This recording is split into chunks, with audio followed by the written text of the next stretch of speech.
Pero nakakata-ironic doon kasi member din yung mga yung mga nabubra, yung mga rin, yung mga malakas sumingin ng tawad. Member din doon.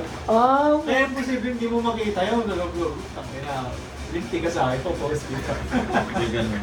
Actually. Parang katuwa na yung page na yan. Matuwaan na, pinagtatawa na yun, sabi, ay, yung mga ganyan talaga. Oo, hinihiya na. Hindi, wala siya tinignan sa plagi lang siya. Kasi Singaporean yun eh. Kasi nung nagsisimula ang GoGo Express, kinabukasan pa yung punta nun. Nakapagpahinga ka, no? Iba yung glow mo sa pinili. Nakapagpahinga. Wala, magpahinga tayo. Iba glow mo sa ngayon, no? Parang hindi siya pagod eh. Hindi, nakapagpahinga. Oo. Bakit sila ba? Kasi, parang iba kami isa, no? Iba yung... Aircon tayo eh. Ay, siyempre, sa bahay eh. Ba't na- Lit nga eh. Yes, sabi ko. Hindi, okay Mas na eh. malamigan lang. Okay na eh. Tapos, ano ba yan?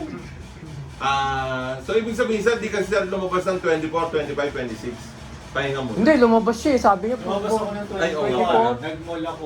21. 22, hindi ko na matandaan kung ano kasi Kailan ka pumunta rito? Yung sabi mo sarado, 24? 25 yata. Sabi mo. parang nag-24 din ako. Di ba? Rice Parang bowl. rice bowl. Oo, Oo, hindi. hindi pala. Pag bumibili kami, eto. So pag may mga balikbayan, ganyan, ito yung pinapatira na.